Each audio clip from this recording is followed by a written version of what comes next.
لا حول ولا قوة إلا بالله العلي العظيم. حسبنا الله ونعم الوكيل، نعم المولى ونعم النصير. الحمد لله رب العالمين، الصلاة والسلام على سيدنا ونبينا وشفيع المذنبين الذي سمي في السماء بأحمد وفي الأرضين بأبي القاسم مصطفى محمد.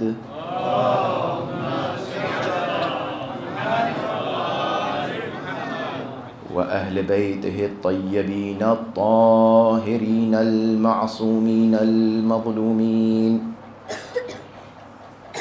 الذين أذهب الله عنهم الرجس وطهرهم تطهيرا.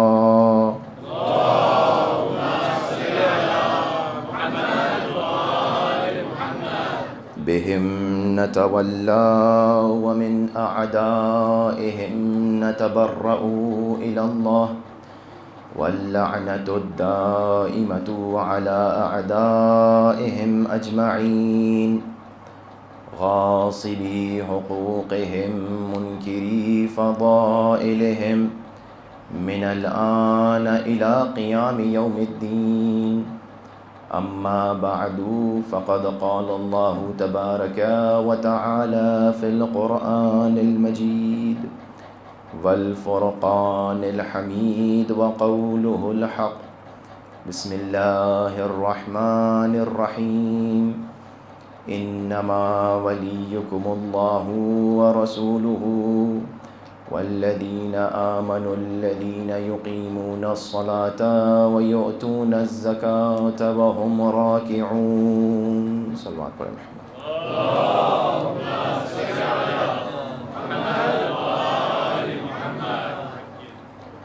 سورہ مبارکہ مائدہ کی آیت نمبر 55 کہ جس کے ذیل میں مستقل آپ کے سامنے معروضات پیش کیے جا رہے ہیں، اور اس سلسلے کی آج ہماری آپ کی تیسری گفتگو ہے کہ جس کے اندر مشتغل یہ کوشش کر رہے ہیں کہ مفہوم ولایت کو ہم سمجھ سکیں،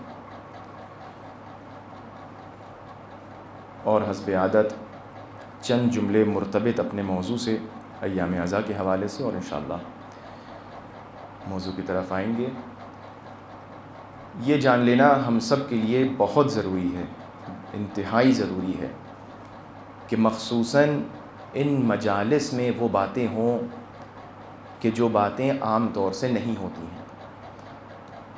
اس کی وجہ یہ ہے کہ ان مجالس میں انسان کا دل و دماغ آمادہ ہوتا ہے، تیار ہوتا ہے، اور ان مجلسوں کی برکت یہ ہے کہ ان مجلسوں سے انسان کی روح پر پڑی غبار ہٹ جاتی ہے۔ جب انسان آنسو بہاتا ہے تو یہ آنسو انسان کے نفس اور روح پر اور دماغ پر پڑے ہوئے گرد و غبار کو صاف کر دیتی ہے۔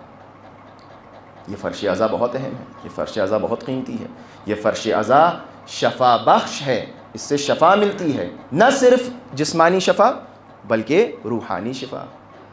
ہر مرض جو انسان چاہتا ہے میرے بدن سے دور ہو جائے، اس سے پہلے کہ بدن سے دور ہو، روح سے امراض دور ہوتے ہیں۔ یہ برکت ہے اس فرش عزا کی، یہ اہمیت ہے اس کی۔ یہاں آئیں تو اس فرش عزا کو چوم کر بیٹھیں، اس امام بارگاہ کے در و دیوار کو چوما جائے، یہ بڑی قیمتی شے ہے۔ علامہ امینی کے بیٹے، علامہ امینی بڑے جلیل القدر عالم دین ہے، صاحب الغدیر، وقت نہیں ہے کہ ان کے بارے میں گفتگو کی جائے۔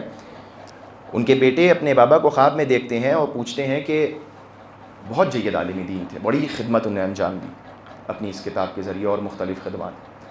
پوچھا کہ اے بابا جان، آپ کے ساتھ کیسا معاملہ ہوا؟ کیا چیز آخرت میں اور برزخ میں سب سے زیادہ آپ کے کام آئی؟ تو ان کو لگ رہا تھا کہ ان کے والد جواب دیں گے ہم نے جو اتنی کتابیں لکھی، اتنا درس دیا، لوگوں کو پڑھایا، یہ سب کام آیا۔ برخلاف امید علامہ امینی اپنے فرزند سے کہتے ہیں کہ بیٹا مجھے جو چیز کام آئی وہ ذکر امام حسین ہے، وہ زیارت امام حسین ہے۔ فعلیک بزیارت الحسین، اور تمہارے اوپر ضروری ہے کہ جب بھی ممکن ہو امام حسین کی زیارت کرو، اور اگر، اب یہ اہم چیز، اور اگر زیارت کرنے کے لیے نہ جا سکو، وسائل فراہم نہ ہو، تو زیارت کی جگہ کم از کم مجلس سید الشہداء میں شرکت کرو، چونکہ اس مجلس میں وہ چیز مل سکتی ہے جو تم کو حرم میں جانے کے بعد ملتی ہے۔ لہٰذا یہ بڑی قیمتی شے ہے، لہٰذا بڑی اہم یہ جگہ ہے، یہاں آنے کے بعد انسان وہ چیزیں حاصل کر سکتا ہے کہ جو حرم میں ملتی ہیں۔ البتہ حرم جیسا کچھ نہیں ہو سکتا، لیکن بہرحال جہاں ذکر امام حسین ہو وہاں ملائکہ آتے ہیں، وہاں ائمہ آتے ہیں، وہاں برکتیں نازل ہوتی ہیں۔ لہٰذا ہمیں یہ بات اپنے ذہن میں رکھنا چاہیے کہ ہم کہاں بیٹھے ہیں۔ ایک مرتبہ دیکھیں، دھیرے دھیرے میں اپنے موضوع سے قریب ہو رہا ہوں کہ کس طریقے سے ہمیں ولایت کو سمجھنا ہے اور اہل بیت کو۔ ایک مرتبہ امام جعفر صادق علیہ الصلوۃ والسلام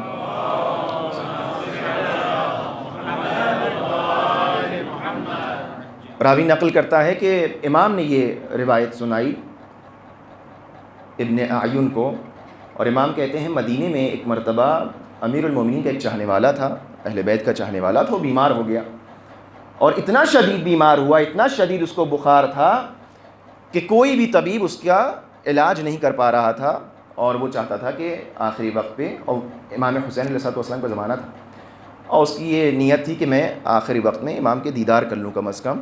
تو امام حسین علیہ السلام کو خبر دی گئی، امام اس کی عیادت کے لیے اس کے گھر پہنچے۔ ابھی امام اس کے گھر میں داخل نہیں ہوئے تھے کہ اس کا بخار ٹھیک ہو گیا۔ امام ابھی داخل نہیں ہوئے، اس کا بخار ٹھیک ہو گیا، اور وہ اٹھ کے بیٹھ گیا۔ اس نے کہا یا فرزند رسول، ہم آپ کی امامت اور فضائل کا اقرار کرتے ہیں، لیکن کیا آپ کی حکومت اور آپ کا اختیار انسان کی بیماریوں پر بھی ہے؟ توجہ، کہ آپ کا اختیار ہماری بیماری پر بھی ہے، کہ آپ کی آتے ہی کے بخار کہ جو کسی بھی طبیب سے صحیح نہیں ہو رہا تھا وہ دور ہو گیا۔ امام نے کیا فرمایا؟ امام نے فرمایا واللہ ما خلق اللہ شیئا وقد امرہ بِاِطَاعَةِ لَنَا، بِالطَّاعَةِ لَنَا، پروردگار عالم نے، خدا کی قسم اللہ نے کوئی شے نہیں خلقی مگر یہ کہ اس شے کو یہ حکم دیا کہ ہماری اطاعت کرے۔ کوئی شے اللہ نے خلق نہیں کی مگر یہ کہ اس کو حکم دیا گیا ہے کہ وہ ائمہ کی، یہ ہے ولایت۔ یعنی ہر شے خاضع ہے، متواضع ہے امام معصوم کے سامنے، تحت فرمان ہے، تحت سلطہ ہے، یعنی امام جو چاہیں گے وہ ویسا کریں گے۔ یہ برکتیں ہیں، یہ برکت ہے سید الشہداء کی، یہ برکت ہے ان کے ذکر کی۔ بہت سی ایسی روایات اور تاریخی واقعات ہیں کہ میں بس چاہتا ہوں کہ آپ کے اذان عالیہ کو آمادہ کر لوں۔ ایک اور واقعہ آپ کی خدمت میں عرض کروں۔ آیت اللہ العظمہ مرعشی نجفی، قم جو لوگ گئے ہیں، پروردگار عالم جو لوگ گئے ہیں ان کی زیارت قبول فرمائے، اور جو نہیں گئے ہیں پروردگار ان سب کو زیارت عطا فرمائے۔ قم میں ایک بہت جلیل القدر عالم دین آیت اللہ سید شہاب الدین مرعشی نجفی، ان کی لائبریری بھی ہے، اور اس دن ذکر بھی ہو رہا تھا ہمارے رضا بھائی سے ان کا ایک واقعہ ہے، اور آن لائن موجود ہے، ان کے فرزند جو ہے اس واقعے کو نریٹ کر رہے ہیں، اور سید محمود مرعشی ان کے بیٹے ہیں، اور واقعے کو نقل کرتے ہیں کہ ایک مرتبہ ہمارے والد صاحب کو بلایا گیا نکاح کی تقریب میں، ان سے کہا گیا آپ نکاح پڑھائیں گے، تو وہ گئے نکاح پڑھانے کے لیے۔ اب پرانا زمانہ تھا، گاؤں دیہات میں ان کو بلایا گیا، راستہ بڑا خطرناک تھا، اندھیرا تھا، اور کھیت سے ہو کر وہ راستہ گھر تک جاتا تھا، لہٰذا یہ گئے۔ جب وہاں پہنچے تو پتہ چلا کہ بھائی ابھی نکاح میں کافی وقت ہے اور تاخیر ہے، اور اتنی تاخیر ہوئی کہ دیر رات اندھیرا ہو گیا، اور جب وہ اس تقریب سے فارغ ہوئے تو اندھیرا تھا۔ انہوں نے اصرار کیا کہ نہیں مجھے ابھی واپس جانا ہے، بانی نے، صاحب خانہ نے کہا کہ نہیں آپ صبح چلے آئیے گا، انہوں نے کہا نہیں مجھے جانا ہے، کام ہے، لہٰذا وہ اسی راستے سے جو خوفناک راستہ تھا، جو خطرناک راستہ، اسی سے واپس آنے لگے۔ اب یہ جب واپس آ رہے تھے تو یہ سوچ رہے تھے کہیں ایسا نہ ہو خدا نخواستہ مجھے جو ہے کوئی چور نہ مل جائے، ڈاکو نہ مل جائے، کوئی دشمن نہ مل جائے، کوئی مجھے نقصان نہ پہنچا دے۔ ابھی یہ سوچ ہی رہے تھے، کبھی کبھار ایسا ہوتا ہے انسان کچھ سوچتا ہے وہ ہو بھی جاتا ہے، یہ سوچ ہی رہے تھے کہ سامنے سے دیکھا ایک آدمی چیختا چلاتا چلا آ رہا ہے، پکار رہا ہے، ہنگامہ مچا رہا ہے۔ انہوں نے کہا اللہ اکبر، یہ کیا ہوا؟ ہم تو بچنا چاہ رہے تھے، یہ تو سامنے آ گیا. اب جتنی دیر میں یہ سوچے میں کیا کروں، راستہ بدلوں گا تو شاید بھٹک جاؤں گا، راستہ مجھے معلوم نہیں ہے، جتنی دیر میں سب سوچ رہے تھے کہ وہ شخص ایک دم قریب آ گیا. انہوں نے دیکھا کہ وہ شخص، اس کے ہاتھ میں ایک لکڑی ہے، وہ لکڑی نچا رہا ہے، اور وہ ایک دم قریب آ گیا اور کہا کہ سید تم کہاں جا رہے ہو؟ کہا میں واپس گھر کو جا رہا ہوں. اب جب اس نے گفتگو کی تو ان کو محسوس ہو گیا کہ شراب کے نشے میں بھی ہے. اب شرابی ہے، نشے میں ہے، نہ جانے کیا کرے، یہ مقدس عالم دین، مارے پیٹے چوری کرے کیا کرے. کہا کہ میں واپس جا رہا ہوں. کہا کہاں گئے تھے؟ فلانے کے گھر گئے تھے. کیا کام تھا؟ کہا نکاح تھا، شادی تھی. کہا تم مولانا لگتے ہو؟ کہا ہاں ہم عالم دین مولانا ہے. کہا اس کا مطلب تم مجلسیں بھی پڑھتے ہوگے؟ کہا پڑھتے ہیں. کہا تم امام حسین کے مصائب بھی پڑھتے ہو؟ کہا ہم پڑھتے ہیں. کہا مجھے امام حسین کے مصائب پڑھ کے دیکھیے. اب میں دھیرے دھیرے آپ کو لا رہا ہوں اس جگہ پہ. وہ شرابی شخص، میں کیا عرض کر رہا ہوں آپ کی خدمت میں، یہ صرف داستان اس لیے نہ سنی کہ جو ہے وہ وقت ضائع ہو جائے، اس لیے ہے کہ امام حسین کے ذکر کے اندر نہ صرف جسم کی شفا ہے بلکہ روح کی شفا ہے. ہدایت کا چراغ ہے امام حسین، معمولی بات ہے. کہا تم مصائب بھی پڑھ؟ کہا میں مصائب پڑھتا ہوں. کہا پس مصائب پڑھو میرے لیے. تو انہیں کہا یہ کیا آدمی ہے، شرابی ہے، اس کے دماغ صحیح نہیں ہے. یہاں کہاں نہ کرسی ہے، نہ امام باڑہ ہے، نہ مائک ہے، نہ کوئی انتظامات ہیں، یہاں میں کہاں مصائب پڑھوں کھڑے. انہوں نے بہانہ بنایا کہ شاید یہ میری جان چھوڑ دے گا. یہاں کیسے مصائب پڑھیں گے؟ نہ کوئی کرسی ہے، نہ کوئی ممبر ہے، نہ کوئی سننے والا ہے، ایسے تھوڑی ہوتے ہیں مصائب. کہا نہیں، تمہیں جانے نہیں دیں گے ہم جب تک تم ذکر مصیبت امام حسین نہ سنا دو، ہم تمہیں یہاں سے جانے نہیں دیں گے. کہا جی مصیبت ہے. کہا کرسی کہاں سے لائیں گے؟ کہا ایسا ہے، اس شرابی نے کہا میں بیٹھا جاتا ہوں اور آپ میری پیٹھ پر بیٹھ جائیے. اب وہ ہاتھ ٹیک کر، زانو ٹیک کر زمین پر بیٹھ گیا اور کہا آپ میرے اوپر بیٹھیے. سید محمود مرشی کہتے ہیں کہ میرے باپ نے مجھ سے یہ نقل کیا کہ ہم نے اب ڈرتے ڈرتے کچھ مصائب کربلا کے امام حسین کے پڑھنا شروع کیے، اور میں نے جیسے ہی مصائب شروع کیے مجھے محسوس ہوا کہ وہ شخص رونے لگا، رو رہا ہے. مجھے محسوس ہو رہا ہے کہ وہ ہل رہا ہے، اس کے کندھے ہل رہے ہیں، شانے اس کے ہل رہے ہیں، اور وہ رو رہا ہے، گریہ کر رہا ہے. اور پھر میں پڑھتا گیا مصائب، کافی دیر تک میں نے مصائب پڑھے، اور اتنی رقت طاری ہوئی کہ میں بھی رونے لگا اس کے رونے کو دیکھ کر. اس نے بات ختم ہو گئی، ہم لوگوں نے گریہ کیا، اس نے ہمیں جانے دیا، وہ اپنے راستے چلا گیا، میں قوم آ گیا، اور وقت گزرتا گیا. 2 ہفتے ہو گئے، 3 ہفتے ہو گئے.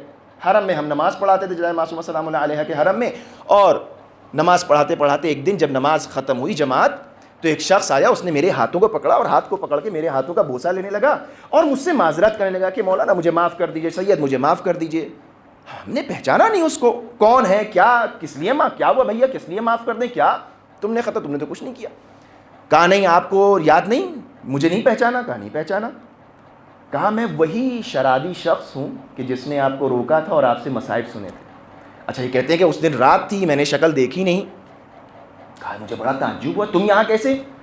کہا کہ جب سے آپ نے امام حسین کے مصائب سنائے ہیں، میں نے اس وقت سے وعدہ کر لیا ہے کہ نہ میں شراب کو ہاتھ لگاؤں گا اور نہ میں کوئی خلاف شر کام کروں گا. سید محمود مرشی کہتے ہیں کہ وہ شخص اتنا بدل گیا، صرف ایک ذکر مصیبت خلوص سے اتنا بدل گیا کہ مستقل وہ میرے بابا کے پیچھے نماز پڑھتا تھا، صف اول کا نمازی تھا، اور اتنا اس کے اندر بدلاو آیا کہ قم کے علماء اس کا احترام کرنے لگے. اور جب اس کا انتقال ہوا ہے تو جمع غفیر نے شامل ہو کے اس کے تشییع جنازے میں شرکت کی. یعنی ایک شخص کہ جس کے دل میں امام حسین کا احترام ہو، کبھی بھی انسان مایوس نہ ہو رحمت امام حسین سے. مجھے یہ واقعہ ذہن میں رہے، اس وقت سے لے کر دوران مجلس اور مصائب کی منزل تک یہ واقعہ ذہن میں رہے کہ حسین کس طریقے سے انسان کو بدل دیتے ہیں، آدم کو انسان بنا دیتے ہیں، انسانیت کا پیغام لے کر آئے کربلا. کس طریقے سے امام حسین تصرف کرتے ہیں. ذکر امام حسین کا یہ اثر ہے، ذکر امام حسین کا یہ اثر ہے. لہٰذا ہمیں سمجھنا چاہیے ہم کہاں بیٹھے ہیں، ہم کس کی بارگاہ میں آئے ہیں، ہم کس کا ذکر کر رہے ہیں. عزیزان محترم، یہ ولایت کا اثر ہے کہ جو ان سے قریب ہو جاتا ہے اس کے اوپر وہی اثر ہوتا ہے کہ جو امام چاہ رہے پاک و پاکیزہ. کیوں؟ چونکہ یہ صاحب چادر تطہیر ہیں. وہی طہارت کہ جو ان میں ہے وہ ان کے چاہنے والوں میں آنے لگتی ہے. کل سے میں وہیں سے بات کو جوڑ رہا ہوں کہ جب انسان، ولایت کیا معنی ہے ولایت کا، اب بار بار میں ریپیٹ نہیں کروں گا. ولایت کا کیا ایک معنی ہے؟ قرب. نزدیکی، قریب ہونا، یعنی انسان اتنا قریب ہو جائے کہ دو شے کے درمیان کوئی فاصلہ نہ رہے، اور جب فاصلہ نہیں ہوگا تو ایک دوسرے سے متاثر ہوگا، ایک کی تاثیر دوسرے کے اوپر ہوگی۔ اب جب ہم اہل بیت سے قریب ہوں گے تو ان کی تاثیر ہم پر ہوگی بلا شبہ۔ شرط یہ ہے کہ ہم اس تاثیر کو قبول کرنے کے لیے آمادہ ہوں، ورنہ بڑے ایسے تھے کہ جو بزم رسول میں بیٹھتے تھے، صحابی کہلاتے تھے، لیکن صحابی ہونے کی ان کے اندر کوئی خصوصیت نہیں تھی۔ بہت سے ایسے تھے، صحابی تھے لیکن نہ صحابی کی شکل ان کی تھی، نہ صورت ان کی تھی، نہ سیرت ان کی تھی۔ لہٰذا ہمیں یہ دیکھنا ہے کہ ہم کس طرح ان سے قریب ہوں۔ عزیزان محترم، لفظ ولایت، اب معنی ولایت کے اوپر ہم آ جائیں جلدی سے کہ لفظ اور معنی ولایت کا کیا مفہوم ہے، اور میں کیوں اتنا انسسٹ کر رہا ہوں کہ ہم اس معنی اور مفہوم کو سمجھیں۔ میں بس ایک بات بیان کر کے آگے بڑھ جائیں گے ہم، تاکہ آپ کی اذہان عالیہ متوجہ ہو جاؤ۔ تاریخی مباحث میں مجھے نہیں جانا ہے بالکل بھی۔ دیکھیے، بڑے سے بڑا عالم دین، سنی عالم دین، بڑے سے بڑا سنی عالم دین، جائیے جا کے تحقیق کریے گا، پوچھیے گا، یہاں مومنین بھی موجود ہیں، یہاں سنی حضرات بھی آتے ہیں، تشریف فرما ہے، آپ جائیے جا کے تحقیق کریے، اپنے علماء سے پوچھیے کیا واقع غدیر ہوا تھا؟ کوئی انکار نہیں کر سکتا کہ غدیر کا واقعہ ہوا تھا، کوئی یہ نہیں کہے گا نہیں ہوا تھا۔ کیا امام علی کو رسول اکرم نے پکڑ کے فرمایا تھا من کنت مولاہ فہذا علی مولا؟ کوئی بھی بڑے سے بڑا سنی عالم دین اس فقرے کا اور اس عبارت کا انکار نہیں کر سکتا کہ رسول اکرم نے بلند کیا اور فرمایا کہ جس کا میں مولا ہوں اس کے علی مولا ہے۔ لیکن اب غلطی کہاں پہ ہو رہی ہے، اختلاف کہاں پہ ہو رہا ہے؟ لفظ مولا کے اوپر۔ میں کیوں انسسٹ کر رہا ہوں کہ لفظ کو سمجھیے، معنی کو سمجھیے، مفہوم کو سمجھیے۔ لفظ مولا کے اوپر ہم کہتے ہیں مولا یعنی سرپرست، ایتھارٹی جس کی ہو، اقتدار جس کا ہو، گارڈین شپ جس کی ہو، جس کی حکومت کے تحت ہمیں جانا ہے، وہ یعنی مولا۔ رسول جس طرح مولا ہے، اللہ جس طرح مولا ہے، اس طرح علی مولا ہے۔ لیکن برادران ہمارے یہ کہتے ہیں کہ نہیں، مولا کے معنی ہے دوست، محبت کرو، دوست رکھو۔ بہت ضروری ہے، میں نے اشارہ کر دیا، اب اس کو سمجھیے گا۔ اب آئیے ولایت کا کیا مفہوم ہے؟ عزیزان محترم، لفظ میں نہ کھو جائیں، لفظ اہم نہیں ہے، اہم مفہوم ہے، اہم معنی ہے۔ لفظ فنا ہو جاتی ہے معنی کے اندر۔ آپ الفاظ استعمال کریں، میں اتنی دیر سے گفتگو کر رہا ہوں، توجہ کریے گا اس ملموس مثال کو۔ ہم اتنی دیر سے آپ کے سامنے باتیں کر رہے ہیں، 15 منٹ ہو گئے ہم آپ کے سامنے باتیں کر رہے ہیں، آپ ہمارے مفہوم کو سمجھ رہے ہیں یا ڈکٹیشن لکھنے کے لیے املا ذہن میں آ رہا ہے؟ تب بتائیے، معنی ذہن میں آ رہا ہے نا، املا تو نہیں آ رہا ہے۔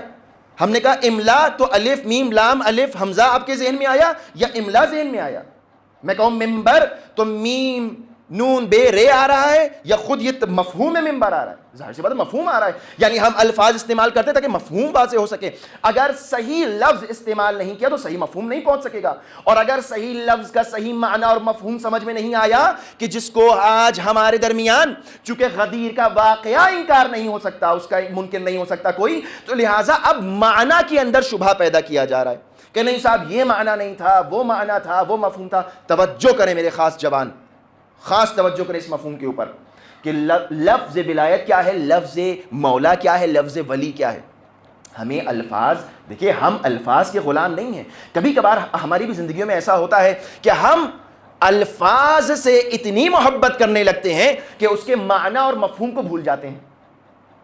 ہمیں لفظ مولا بہت پسند ہے، لفظ مولا ہمیں پسند ہے، لیکن کیا لفظ مولا کافی ہے پسند ہونا؟ نہیں، مفہوم مولا ضروری ہے کہ مولا کس کو کہا جا رہا ہے۔ لفظ مولا اہم نہیں ہے، کون ہے مولا یہ اہم ہے۔ لہذا اگر ہم صرف عاشق لفظ مبارک علی ہو گئے تو یہ کافی نہیں ہے، بلکہ علی کون ہے یہ ضروری ہے، یعنی اس لفظ علی سے ذات علی کی طرف جانا ہے، اور جب ذات کو سمجھ لیں گے تو بات کو سمجھنے میں آسانی ہوگی۔ توجہ کریں، اگر ذات سمجھ میں آ گئی تو پھر بات بھی سمجھ میں آئے گی۔ لہٰذا جن کی سمجھ میں ذات نہیں آتی ان کی سمجھ میں بات نہیں آتی۔ عاشق رسول ہیں لیکن عاشق لفظ رسول ہیں، معنی رسول نہیں۔ اگر رسول کی معنی کے عاشق ہوتے تو پھر رسالت اپنے بعد جو انتظام امامت کر کے جا رہے ہیں اس کو مانتے۔ لہٰذا عزیزان محترم بہت ضروری ہے کہ ہم معنی کے اوپر توجہ کریں، بہت ضروری ہے معنی، بہت ضروری ہے معنی اور مفاہیم۔ اگر معنی نہ سمجھ میں آئے، دیکھیے میں جو ہم لوگوں سے غلطی ہوتی کیا ہوتی ہے کہ ہم اکثر امیر المؤمنین کی جو لفظ ہیں جو ظاہری، دیکھیں لفظ یعنی ظاہر اور معنی یعنی باطن، لہٰذا ہمیں ظاہر کا عاشق نہیں ہونا ہے فقط، اچھی بات ہے، لیکن باطن کا بھی عاشق بننا ہے۔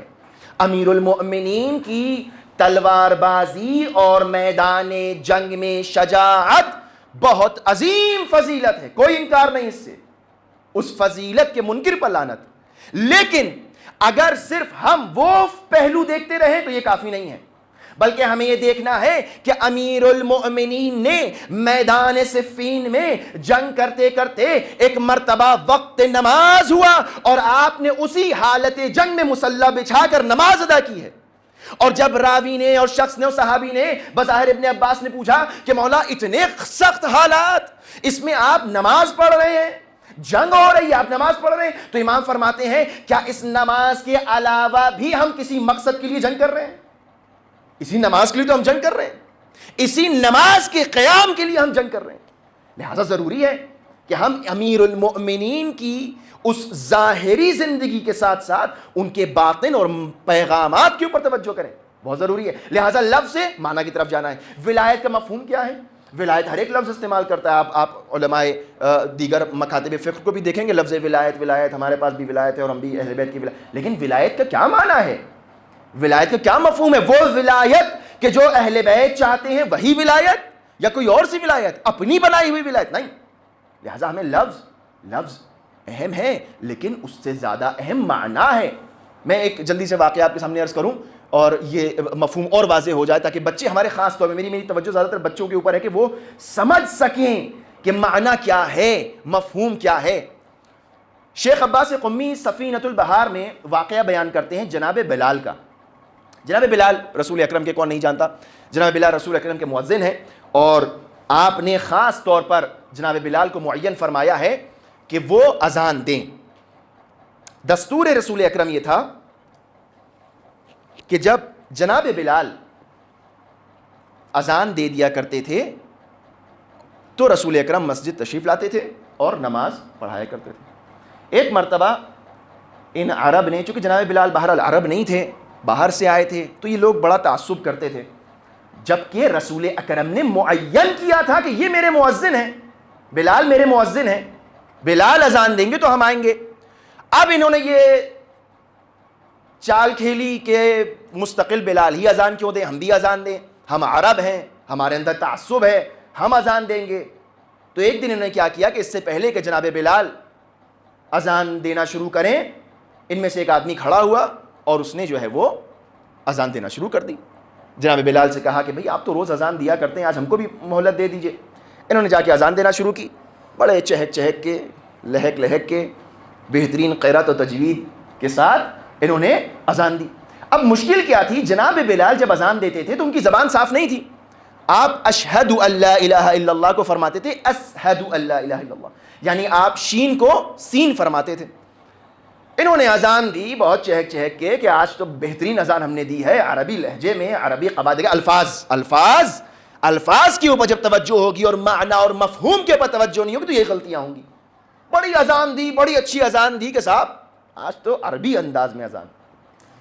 اب منتظر ہے کہ رسول اکرم آئے اور نماز پڑھائیں، رسول اکرم ہے کہ باتیں نہیں ہیں، تاخیر ہوتی جا رہی ہے۔ رسول اکرم کے پاس یہ لوگ گئے، گھر پہ دق الباب کیا، یا رسول اللہ آپ تشریف نہیں لا رہے مسجد، اذان ہو گئی۔ رسول اکرم نے کیا اذان ہو گئی؟ کہا یا رسول اللہ ہم نے تو اذان دے دی۔ کہا تم نے اذان دے دی؟ کہا ہاں، کہ ہم نے تو نہیں سنی۔ عجیب، دیکھیں توجہ کریں، ہم نے تو بلال کی آواز نہیں سنی۔ یا رسول اللہ آج بلال نے اذان نہیں دی، آج ہم نے اذان دی ہے۔ کہا کیوں؟ کہا میرے بنائے ہوئے مؤذن کو تم نے کیوں ہٹایا؟ توجہ، رسول اکرم آئے مسجد میں اور آنے کے بعد دوبارہ جناب بلال سے کہا کہ جاؤ جا کر اذان دو۔ ایک پیغام اس روایت سے کم از کم یہ واضح ہوتا ہے۔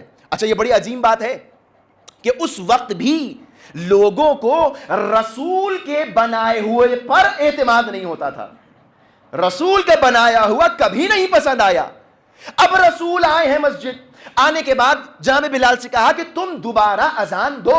یا رسول اللہ ہم سوال کریں گے کہ یہ اذان تو ہو چکی، الفاظ اذان بیان ہو چکے، وہی اللہ اکبر، وہی اشہدو ان لا الہ الا اللہ، وہی تمام کلمات کہ جو اب آپ بلال سے چاہتے ہیں، یہ عرب شخص بہترین انداز سے ادا کر چکا ہے۔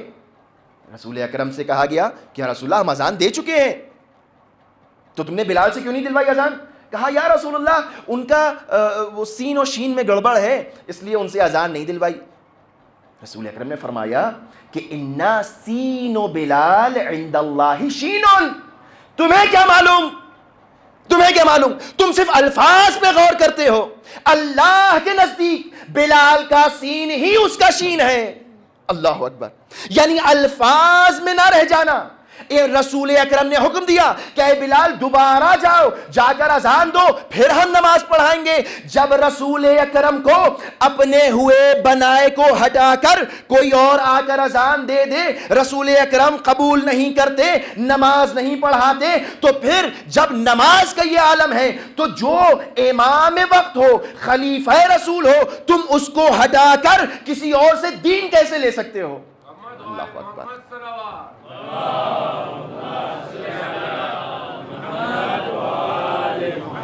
رسول کو نہیں پسند کہ ہمارے بنائے ہوئے مؤذن کو ہٹا دو، رسول دوبارہ نماز پڑھوا رہے ہیں، تو تم کیسے رسول کے بنائے ہوئے جانشین کو ہٹا کر دین پر عمل کر سکتے ہو؟ آپ سمجھ رہے ہیں؟ اب معنی یہ سمجھ میں آیا ہمارے کہ عند الرسول، عند اللہ، عند الائمہ، الفاظ اہم ہیں، لیکن وہ خلوص اور وہ محبت اور وہ اخلاص وہ ضروری ہے۔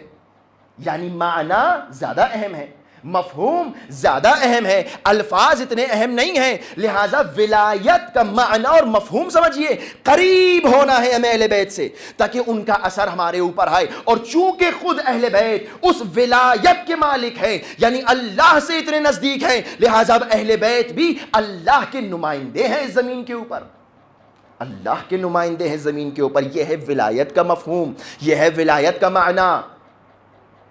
اب جلدی سے میں ایک بات کو عرض کر کے انشاءاللہ دھیرے دھیرے بات کو سمیٹ رہا ہوں۔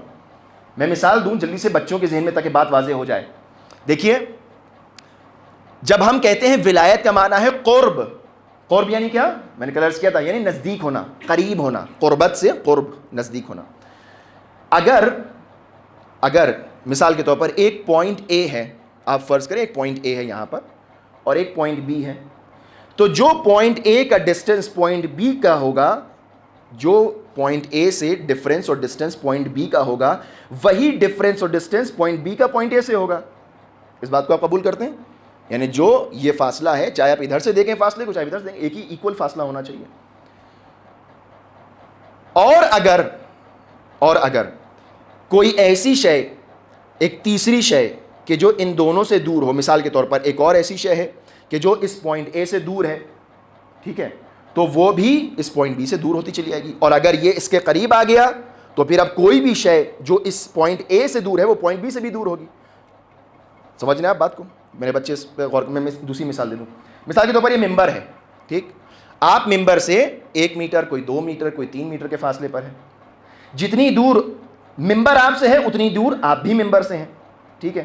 لیکن اگر میں آپ سے سوال کروں کہ آپ مجھ سے کتنا دور ہے، تو آپ کہیں گے مولانا صاحب جتنا دور ہم ممبر سے ہیں اتنا ہی دور ہم آپ سے ہیں۔ کیوں؟ توجہ کریں، خاص توجہ کریں، کیوں؟ چونکہ ہم اور ممبر ایک ہی جگہ پر ہیں۔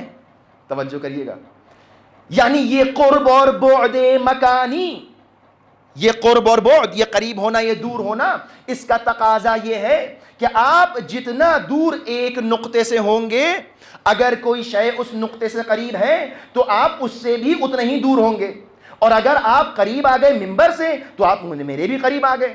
آپ نے اپنا فاصلہ اگر ممبر سے کم کر دیا تو آپ نے اپنا فاصلہ مجھ سے بھی کم کر دیا۔ ولایت کا معنی کیا ہے؟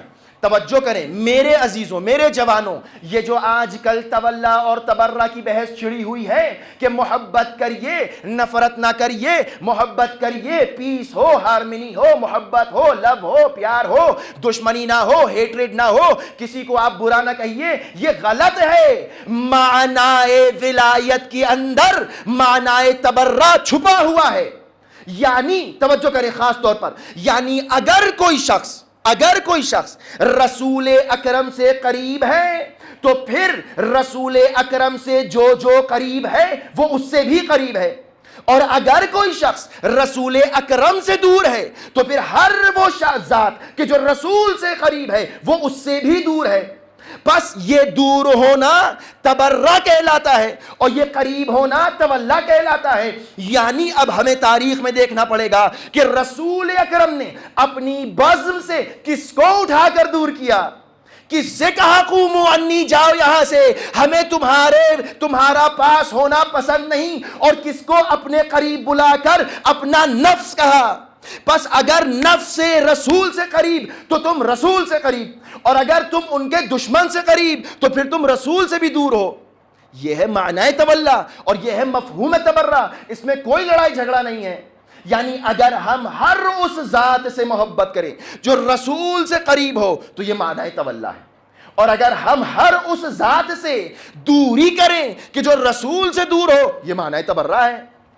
یہ معنی تبرہ ہے، کیوں؟ چونکہ وہ رسول سے دور ہے، اور ہمیں کہنے کی بھی ضرورت نہیں ہے، ہم آٹومیٹکلی دور ہو جائیں گے۔ کیوں؟ چونکہ وہ رسول سے دور ہے، چونکہ وہ خدا سے دور ہے، چونکہ وہ تعلیمات اسلامی سے دور ہے۔ لڑائی جھگڑے کی بات نہیں ہے۔ اگر کوئی بھی صحابی دیکھیں بظاہر ہو سکتا ہے کوئی ساتھ میں بیٹھا ہو، لیکن دیکھیے صحابی ہونے کے لیے شرافت بھی شرط ہے۔ اتنی شرافت ہو انسان کے اندر کہ وہ اگر پاس بیٹھا ہے، اتنا اس کے ظرف ہے، تو وہ رسول سے کسب فیض کرے، رسول سے رسول کی صفات کو اپنے اندر لے۔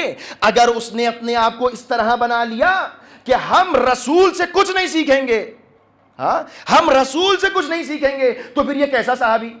یہ ہمارے لیے محترم نہیں ہے، یہ ہمارے لیے قابل احترام نہیں ہے۔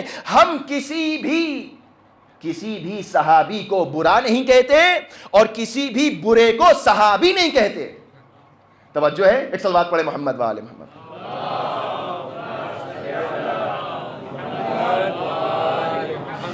یہ مفہوم اور معنی ولایت ہمارے لیے روشن ہونا بہت ضروری ہے۔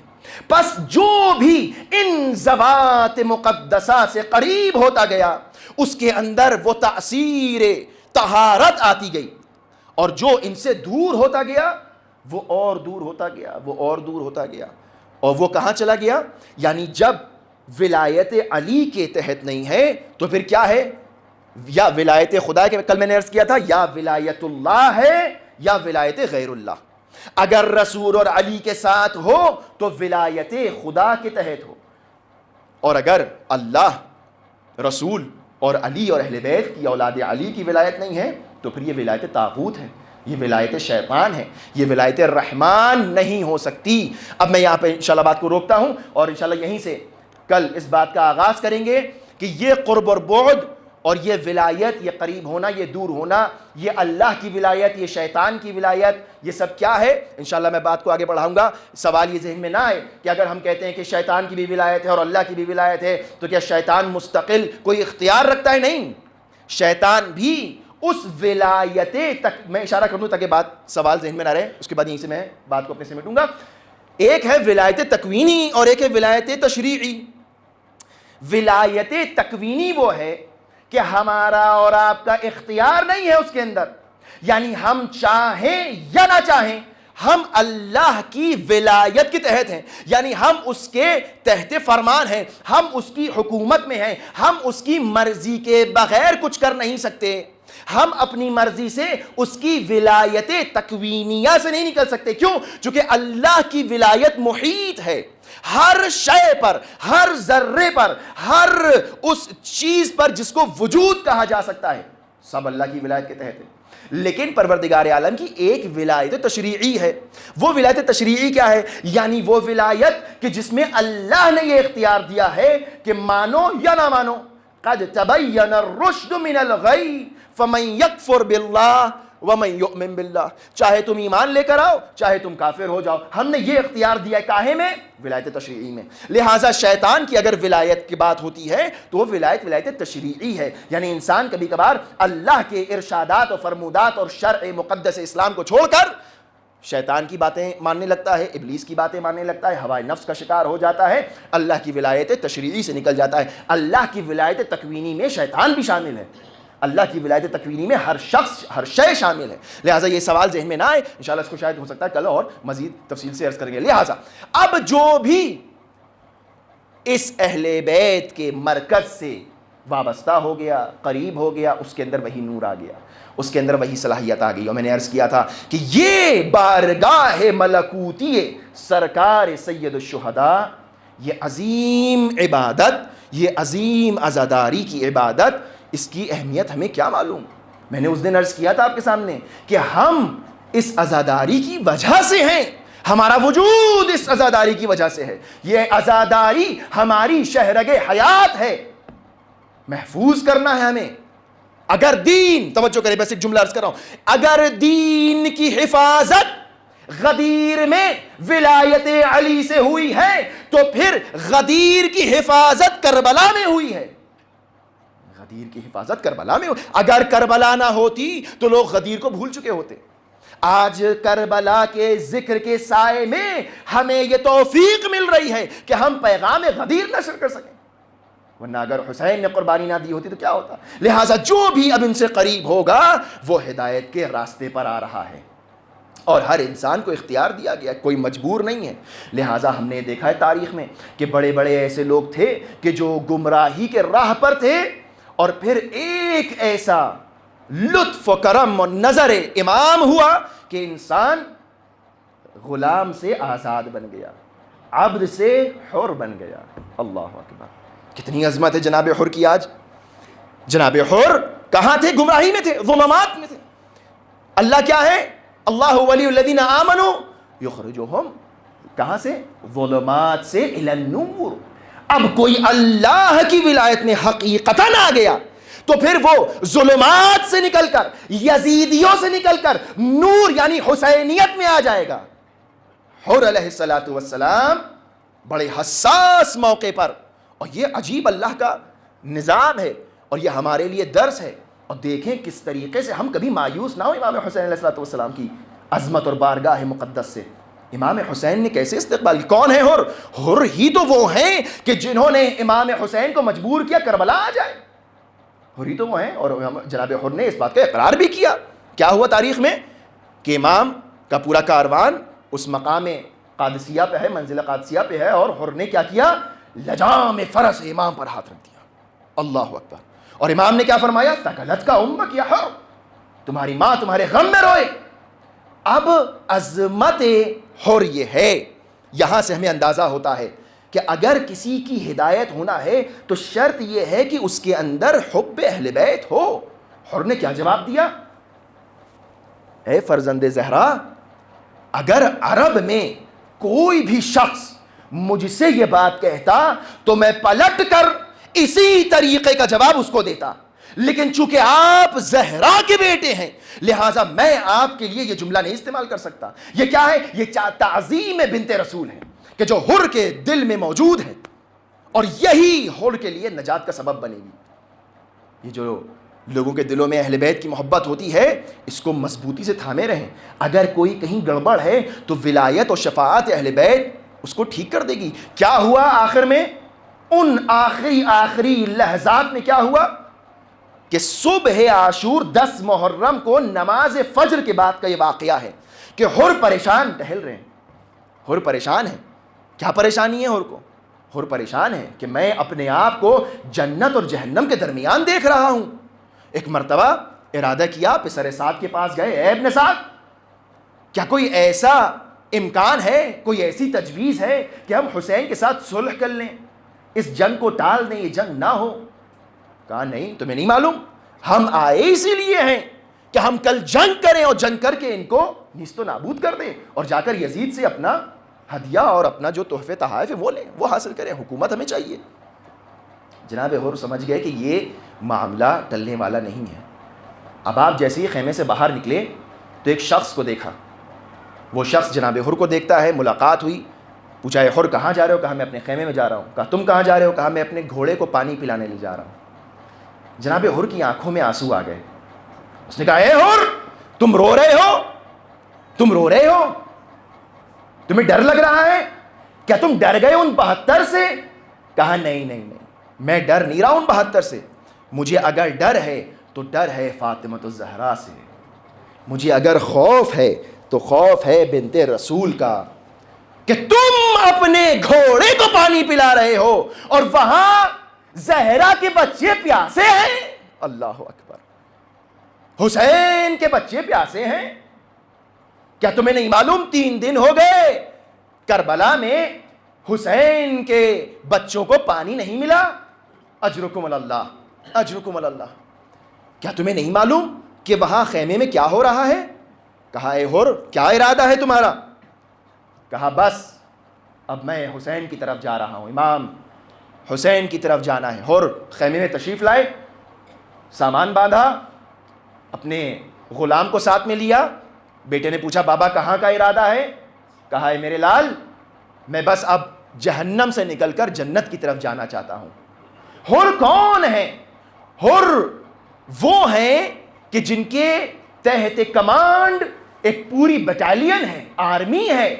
حر رئیس خاندان کے کوفے کے بہت رئیسوں میں سے ہیں، لیکن جب عشق امام بلائے تو انسان ہر مادی شے کو قربان کرنے کے لیے آمادہ ہو جاتا ہے۔ جناب حر کہتے ہیں کہ میں اپنی آقا کی بارگاہ میں جانا چاہتا ہوں، اے میرے لال اگر تم بھی آمادہ ہو تو میرے ساتھ چلو۔ بعض تاریخیں بتاتی ہیں کہ جناب حر کا بھائی بھی ان کے ساتھ آیا۔ یہ چھوٹا سا ہدایت یافتہ کاروان اب جہنم سے نکل کر، ظلمات سے نکل کر نور کی طرف جا رہا ہے۔ کس نے یہ تصرف کیا؟ یہ حب زہرا ہے کہ جو من الظلمات الی النور لے کر جا رہا ہے۔ یہ ایک چھوٹا سا کاروان آگے بڑھا، اور جب یہ کاروان خیام حسینی سے قریب ہوا تو ایک مرتبہ حر نے کہا کہ اے میرے لال یہ رومال لو اور اس سے میری آنکھوں کو باندھ دو۔ اے بابا جان آنکھیں کیوں بندوا رہے ہیں؟ کہا ہے میرے بیٹا جب میں نے امام حسین کے کاروان کو روکا تھا تو میں نے اپنی ان آنکھوں سے فرزند زہرا کو غضب کی نگاہوں سے دیکھا تھا، میں آج اپنی آنکھیں فرزند زہرا سے کیسے ملاؤں؟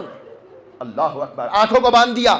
تھوڑے سے آگے بڑھے، چند قدم آگے بڑھے، کہا ہے میرے لال میرے ہاتھوں کو باندھو، اس طریقے سے باندھنا جس طریقے سے غلاموں کو اسیر کیا جاتا ہے۔ اللہ اکبر، دیکھیے اگر حر جا رہے حسین کی بارگاہ میں تو پھر ادب استغفار یہ ہے کہ اپنے آپ کو اس طرح دکھاؤ کہ ہاں واقعاً آقا مجھ سے غلطی ہوئی ہے۔ لیکن امام حسین کی رحمت خداوند عالم کی رحمت کی تجلی ہے، مایوس نہ ہونا۔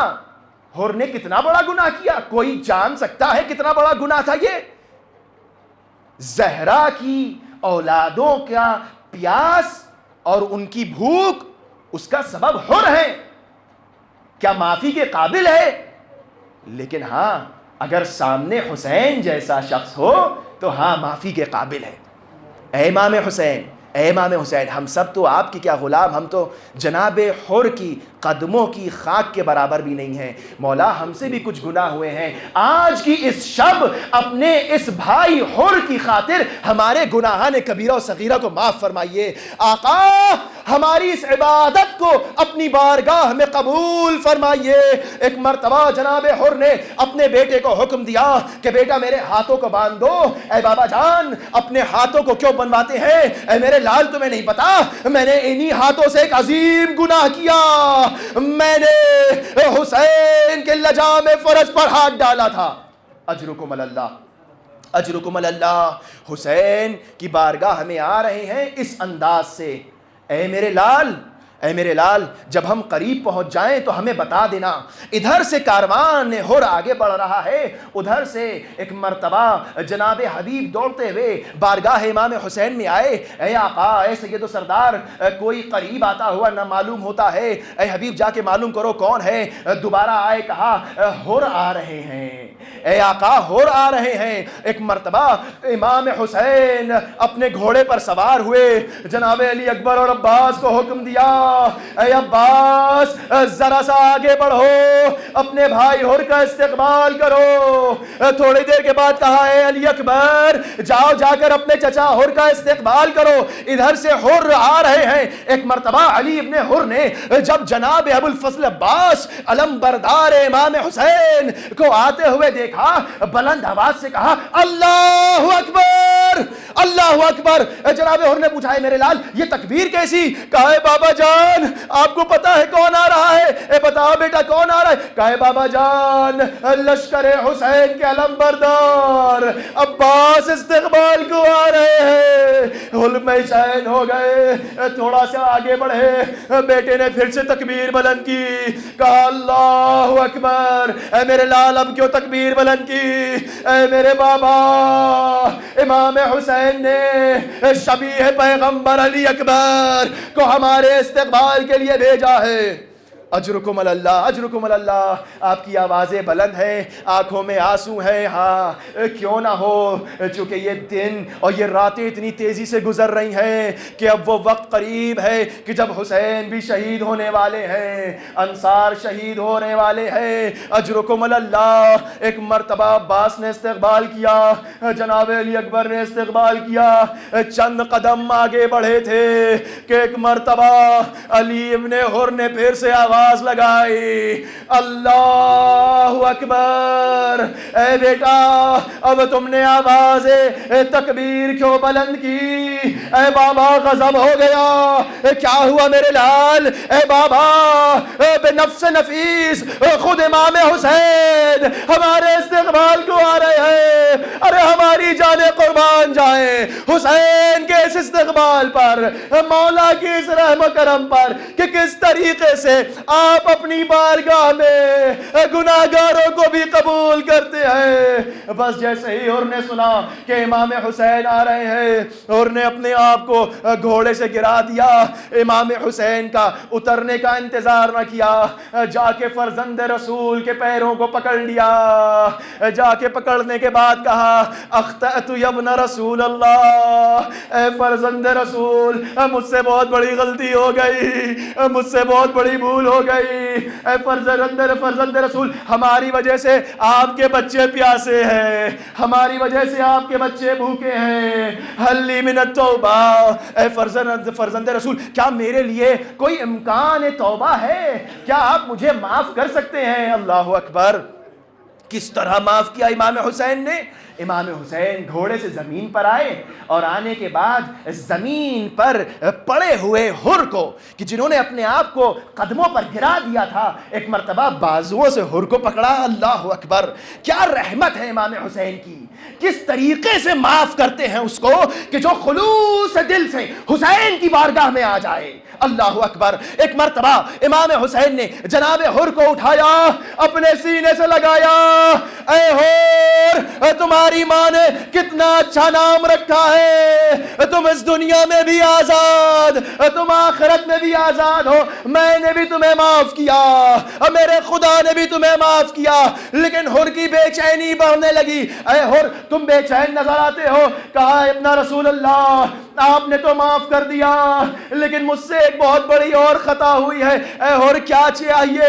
کہا ہے فرزند رسول اب میں نے دختر علی کو رلایا ہے، جب میں نے آپ کو روکا تھا تو رسول ذاتیاں پریشان ہوئی تھی، ارے میں اطمینان حاصل کرنا چاہتا ہوں کہ آپ کے ساتھ ساتھ میری شہزادی زینب نے مجھے معاف کیا۔ اے عباس حر کو بیبیوں کے خیمے کے پاس لے کر جاؤ۔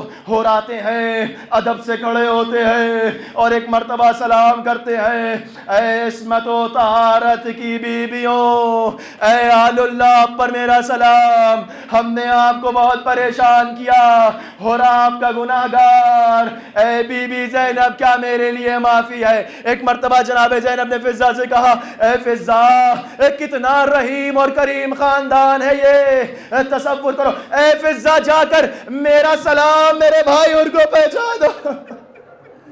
فضہ دوڑتی ہوئی آئی، اے ہور اب مبارک ہو، کیا ہوا؟ اپنی قسمت پر ناز کرو، اپنی قسمت پر فخر کرو، کیا ہوا بی بی؟ ارے تو اے ہور تم کو زینب نے سلام بھیجا ہے، اور زمین پر گر گئے۔ اللہ اللہ، یا آل رسول پر کیسا وقت آیا کہ ہم جیسے غلاموں کو ہماری شہزادی سلام۔ اللہ اکبر۔ ایک مرتبہ اور بارگاہ امام حسین پر آئے۔ بس عزیزان محترم 2 منٹ کی اور زحمت ہے، اور بس یہ ایام رونے کے ایام ہیں، یاد رہے یہ ایام توسل کرنے کے ایام ہیں۔ اور آتے ہیں، رونے کے بعد امام سے کہتے ہیں مولا، اے مولا مجھے اذن جہاد دیجئے۔ امام حسین کہتے ہیں اور جب تم دشمن بن کر آئے تھے تو ہم نے تمہارے گھوڑوں کو بھی پانی پلا دیا، آج تم دوست بن کر آئے ہو، تمہارا مولا اتنا غریب ہو چکا کہ میرے پاس تمہیں پانی پلانے کے لیے کچھ نہیں۔ اور نے اجازت طلب کی اور یہ خواہش ظاہر کی کہ اے آقا مجھ سے پہلے میں چاہتا ہوں میرا بیٹا جام شہادت نوش کرے۔ امام نے حکم دیا، علی ابن حر میدان کارزار کی طرف گئے اور جنگ کرنا شروع کی۔ ایک مرتبہ حر کے بیٹے نے آواز لی، ہے بابا آئیے اور میری خبر لیجئے۔ بس عزیزوں خوب روئیے گا، خوب روئیے گا اس مصیبت کے اوپر۔ ایک مرتبہ جب حر کے کانوں سے اس کے جوان بیٹے کی آواز آئی، اے بابا میری خبر لیجئے۔ حر ادھر سے دوڑے ہیں اور اتنی تیزی سے دوڑے ہیں کہ قیامت ہو گئی۔ حر تیزی سے اپنے گھوڑے پر سوار ہوئے، میدان کارزار کی طرف گئے۔ اب جب میدان میں گئے تو کیا دیکھا کہ حر کے بیٹے کا سر امام کے زانو پر موجود۔ اللہ اکبر، اللہ اکبر۔ حر کے بیٹے کا سر۔ حر آئے قریب آقا کی بارگاہ میں، اے آقا، اے سید و سردار، اے میرے مولا، یہ آپ نے کیا غضب کیا؟ ارے یہ غلام زادہ، اس کا سر آقا کے زانو پر۔ اے حر تم نے کیا قیامت کر دی؟ ارے کہیں بوڑھا باپ جوان بیٹے کے جنازے پر آتا ہے۔ اللہ اللہ۔ امام حسین نے اپنی مضبوط کلائیوں پر حر کے جوان بیٹے کا جنازہ اٹھایا۔ یہ وہ حسین ہے کہ جو ظہر عاشور اس طریقے سے اپنی شجاعت دکھاتے ہیں۔ ارے آقا آپ کی مظلومیت پر لاکھوں سلام۔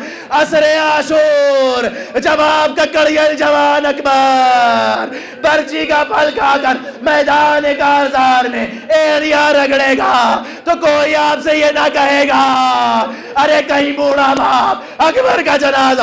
آپ آواز دیں گے، اے بنی ہاشم کے بچوں آؤ اپنے بھائی کا